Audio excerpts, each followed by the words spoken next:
Ju sjellin versionin më të fundit të Android.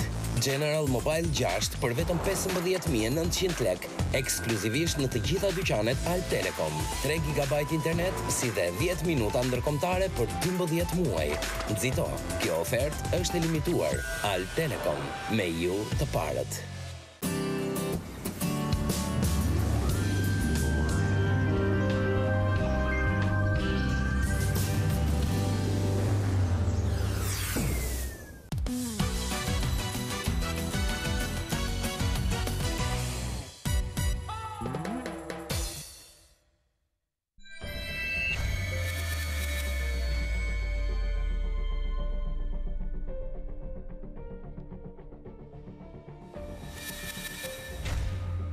She was taken from us at an early age.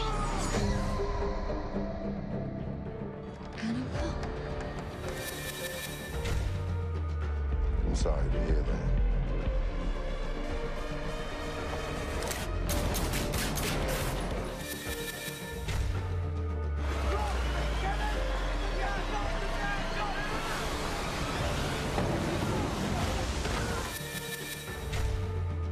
You give and you give and you give. It's just never enough. What do they want? I am a Muslim, Your Majesty. I learned the Quran from my father. He's my munshi. Well, we would like you to be the Queen's munshi. I fight only to protect apes.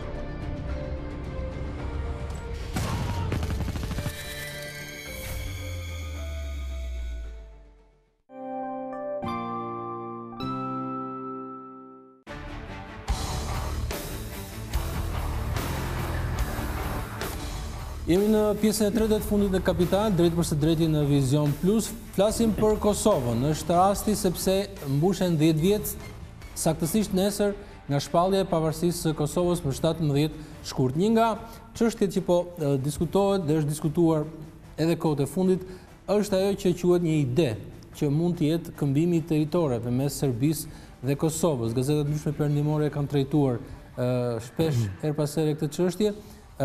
Edhe një prej atyre analizëve që njohin mirë Kosovën është Janusz Bugajski, gazetar amerikan i cili për zërin e Amerikës lidhur me këtë ide ka thënë, le ta ndjekim.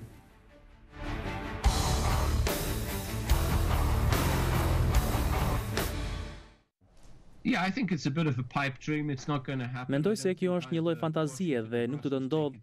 Mendoj se as Washingtoni dhe as Brukseli nuk e marrin seriozisht. E vetmja mënyrë me të cilën mund të realizohet ndonjë lloj ndryshimi territorial do të ishte që së pari Beogradi dhe Prishtina ta njihnin njëri tjetrin si dy shtete të pavarura dhe pastaj, nëse dëshirojnë, mund të fillojnë të negociojnë çdo lloj shkëmbimi territorial. Nuk mendoj se Kosova do të ishte e gatshme të jepte ndonjë territor, as Serbia do të jepte ndonjë pjesë të luginës së Preshevës. Pra, hapi i parë në çdo gjë do të ishte njohja reciproke dhe pastaj varet nga të dy vendet.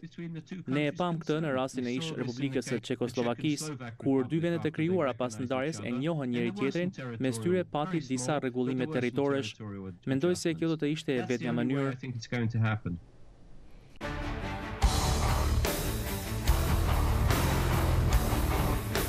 Pra, Hajrullah, perëndimi ose disa qarqe në perëndim besojnë se një mundësi për të mbajtur larg skenarët e destabilizimit në rajon apo normalizimin e marrëdhënieve midis Serbisë dhe Kosovës do të ishte ideja e këmbimit mes tyre të territoreve që Bugajski e përjashtoi. Ju si mendoni? Kjo në kom një përgjigje të shkurt, por ndoshta po e lidhe me temën paraprake që trajtuam për ta te kjo përgjigje në lidhje me shkëmbimin e territoreve ose çfarë do lëvizje të kufive me Serbinë. E para, Kosova nuk eksporton destabilitet. Kosova nuk ka eksportuar ndonjëherë destabilitet realisht. Gjitha lëvizjet që mund të kenë ndodhur në Kosovë edhe viteve të fundit, unë besoj që lidhen përveç kësaj pjese të këtyre konstelacioneve rajonale që lidhen me Serbinë, po jo vetëm. Ne kemi edhe Bosnjën që vazhdon të jetë një pengesë tjetër për Kosovën, të njëjtën kohë edhe me izolimin që i bëhet qytetarëve dhe shoqërisë Kosovës, për shembull për lëvizjet e lirë. Është totalisht e pakuptim se si në gjithë kontinentin ka ngelur rreth 2 milion qytetar pa të drejtën e lëvizjes së lirë në Bashkimin Evropian. Dhe në fund me gjitha këto blokadat që vinë, mund të ketë edhe element caktum që mund ta keqpërdorin, ku ta diun, zhgënjimin e qytetarëve dhe t'i orientojnë ata drejt ndonjë veprimi edhe jo shumë të mirë. Dhe në përgjithësi unë shoh që ka një lodhje shumë të madhe në shoqërinë e Kosovës kur flasim për disa të drejta elementare që i takojnë aty në qytetarëve. Lëvizja e lirë është një prej tyre, ose ta përmendi për shembull integrimin e Kosovës në mekanizma rajonal ose ndërkombëtar, neve na u refuzu antarësimin UNESCO, ose edhe për të marrë pjesë në çfarëdo mekanizmi këtu në rajon, du të bëjmë nuk e di sa përpjekje, formula kreative, gjendën që Kosova tjetë e pranishme aty. Prandaj kjo krijon edhe lodhje të qytetarët, edhe kjo lodhje shumë lehtë pastaj mund të keqpërdoret nga grupet ndryshme me bazë qoftë fetare ose nacionaliste ose ideologji tjera që e keqpërdorin zhgënjimin edhe këtë lodhjen e qytetarëve. Imagjinoni nga shpallja e pavarësisë na u deshën vite për të pranuar për shembull në Komitetin Olimpik Ndërkombëtar ose në federatat tjera të sporteve, dhe çka ndodhi? Shumë shpejt pas atij pranimi, Kosova fitoi medalje olimpike. Kosova është një shtet i ri që ka medalje olimpike sot, edhe kjo tregon që ajo shoqëri ka plot vlera, por nëse i kufizon këto mundësitë, nuk ka se si ti manifestoj ato vlera dhe tjetë një prej vlerave të shtume në gjithë familjen botërore të shteteve. Nëse vazhdon kjo lloj situate e një lloj status quo-je në raport edhe me Sërbinë, Bosnjën, rajonin, po edhe me Bashkimin Evropian, kështu me problemin e vizave e të tjera, atëherë kjo po besoj na çon deri te edhe këto propozime për shkëmbim territorësh ose lëvizje të kufive. Unë besoj që Kosova duhet vazhdoj të jetë shtet i integruar plotësisht në familjen ndërkombëtare, të jetë pjesë e mekanizmave ndërkombëtar, të pranohet njëra përgjithmonë me këta kufi, edhe të mos diskutojmë skenar të tillë siç është shkëmbimi. Faleminderit Hajrullah. Përse shtypi perëndimor The Guardian sot si mendoni profesor Bashkurti, i mshon idesë që po negociohet, po kërkohet, është një zgjidhje këmbimi territoreve. Pyetja që bani juve për skenaret mundshëm destabilizues tashmë është e njohur edhe e hapur. Nuk kemi të bëjmë me teori konspirative, po kemi të bëjmë me një tendencë të rikthimit prapa të sistemit marrëdhënie ndërkombëtare në çastin ndaj Ballkanit. Ka dalë hapur strategjia e Rusisë dhe ndikimi i saj, prezenca e saj, influenca e saj dhe investimi i saj në këtë rajon, e cila përplaset drejt për drejt me strategjinë euroatlantike. Geopolitikat këtu në Ballkan lëvizin si pllaka tektonike që përplasen dhe mbivendosen. Ka një tërheqje të Bashkimit Evropian nga lodhja e BE-s për krizën financiare, të refugjatëve, Brexiti, lëvizjet populiste, nacionaliste që kanë ndodhur brenda për brenda e kanë bërë BE-n që të jetë mjaft e tërhequr në politikat e saj të zgjerimit. Kemi edhe një faktor tjetër rajonal i cili nuk mund të injorohet, që është Turqia me reformat retrograde që ka bërë Turqia brenda saj dhe mënyrën se si po e rikoncepton rolin dhe strategjinë e vet në Ballkan, edhe ai është element që ndikon në situatat e brendshme. Që nga periudha Obamës e kthej SBA-ja duhet pranuar që ka pas një tërheqje nga vendi roli i saj aktiv krahasimisht me administratat e tjera para. Pra, kemi një ofensiv të dukshme ruse, dhe kjo është e njohur tashmë, dhe me ekspansione territoresh e shtetesh. Kemi një Amerikë që është në tërheqje, ka qenë tërheqje, shpresojmë që të ketë rikonsiderim më aktiv të Amerikës tu. Kemi një Bashkim Evropian të mbërthyer nga krizat e veta të brendshme dhe një Turqi tjetër, nuk është më Turqia Ataturkut, shteti sekularist, shteti modern, që udhëhiqet nga parimet të fuqishme demokratike, po është një situatë mjaft kontraverse.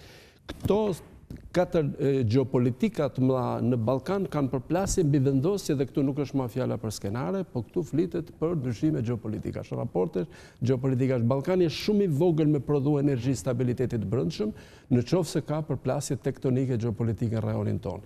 Shpesh herë në skenaret i shikojmë lidhur me Serbinë.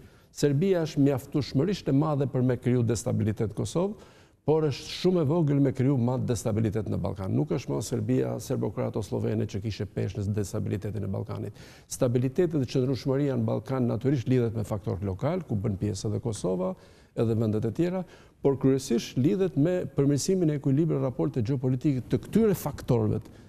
Roli pesha specifike se cilit do të përcaktoj se çfarë të ardhme do të ketë rajoni në periudhë afatmesme.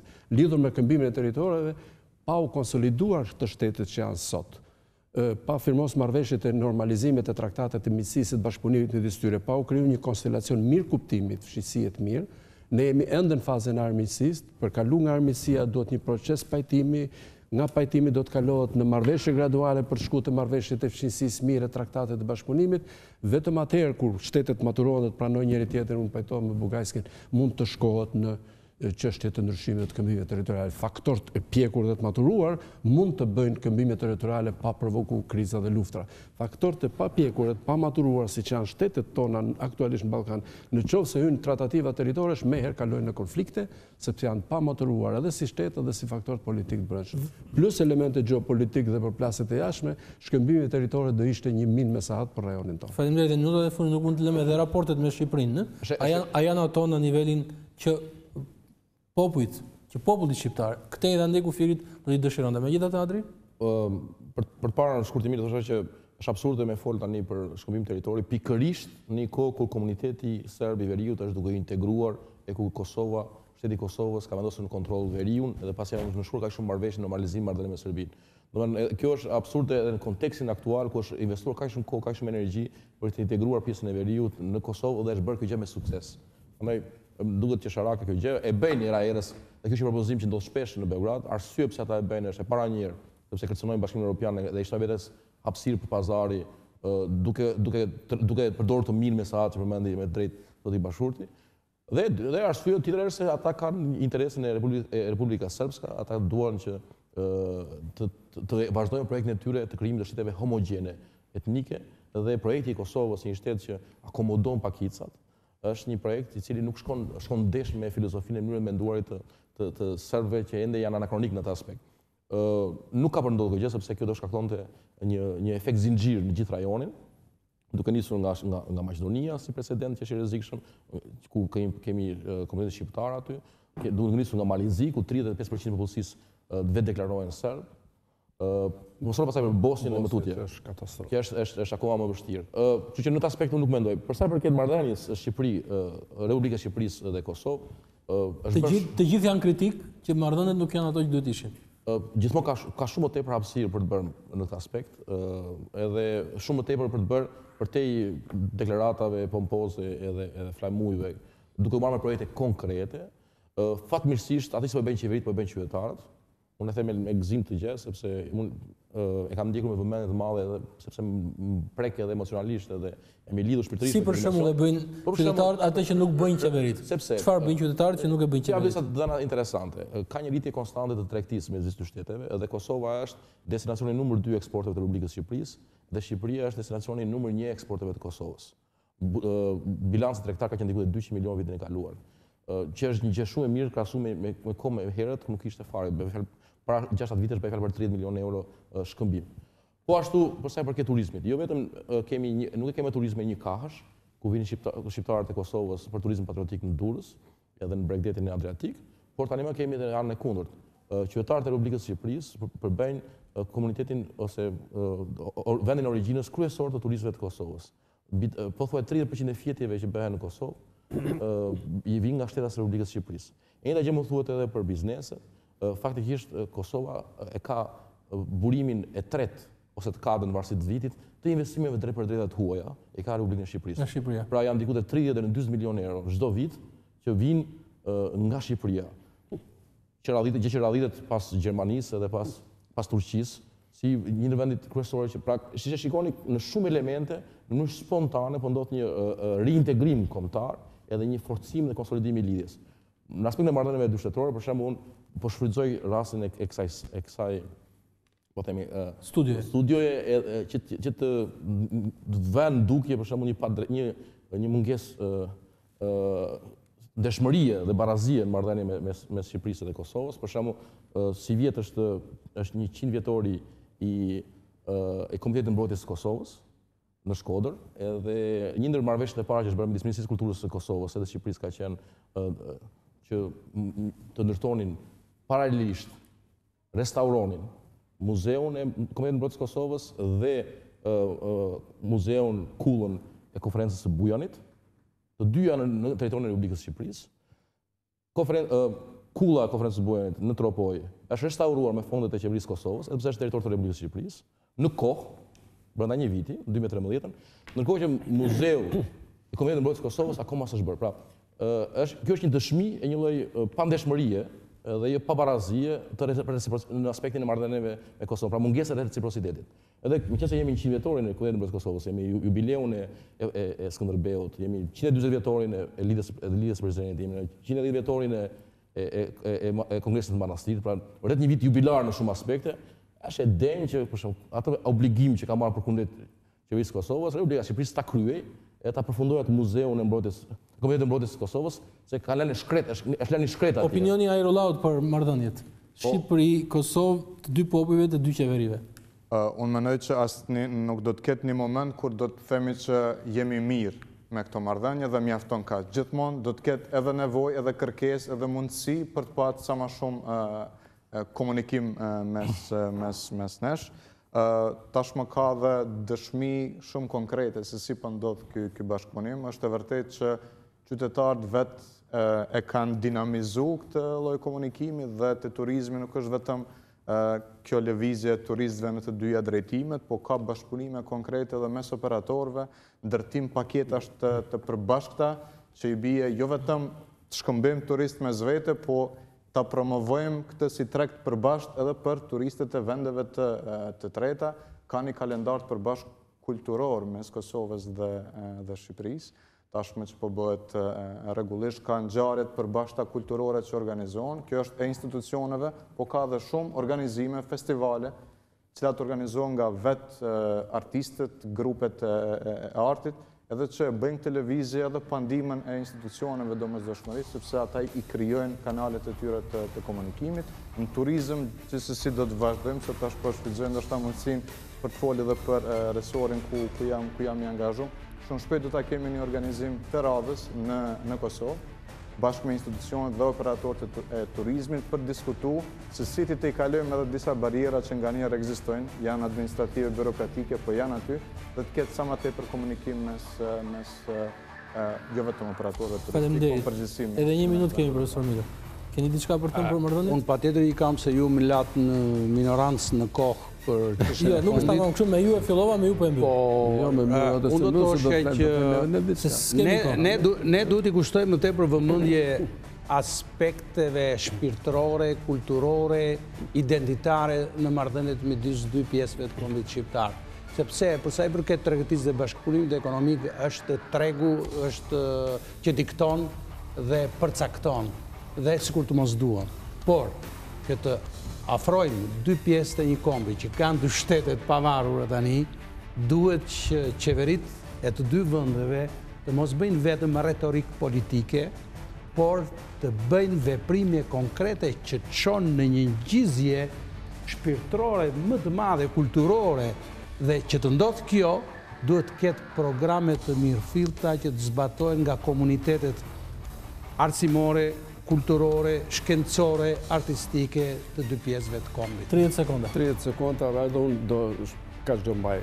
Shqipëria dhe Kosova janë dy shtetet më të integruara në Europën Juglindore, midis vetes. Për arsye se kanë realizuar më së miri katër lëvizjet europiane, lëvizjen e madrave, shërbimeve, kapitaleve dhe të njerëzve. Kjo ka qenë edhe nga poshtë lart si proces i natyrshëm, po kjo është nxit edhe nga bashkëpunimi nga lart poshtë. Deri këtu jemi mirë. Procesi që ka një krisje që ndryshojnë shpejtësitë tona janë ritmi dhe shpejtësia drejt integrimit bashkimit evropian. Të dy vendet kanë pas agenda relativisht të ndryshme dhe kjo në një farë maset, këto shpejtësi të ndryshme bën pengesë edhe për proceset e brendshme. Shpeshherë agjendat e brendshme ne i konsiderojmë si një faktor që kërkojnë angazhim të madh, po e vërteta është që sa më shumë bashkëpunoj Shqipëria me Kosovën, agjendat e brendshme më shumë lehtësohen. Nuk është se agjendat e brendshme janë shkak divorci ose pengese, po agjendat e brendshme duhet të jenë shkak që të na lehtësojnë dhe na përshpejtojnë më shumë punët. Diferenca në shpejtësitë drejt Brukselit, drejt integrimit, është një sfidë që ka të bëjë edhe me bashkëpunimin. Faleminderit Lisien Bashkurti, Adri Nurellari, profesor Paskal Milo dhe Hajrullah Çeku. Ky ishte Kapital për sonte për 10 vjetorin e pavarësisë së Kosovës. Zonja dhe zotërinj, përfundojmë këtu, natën e mirë.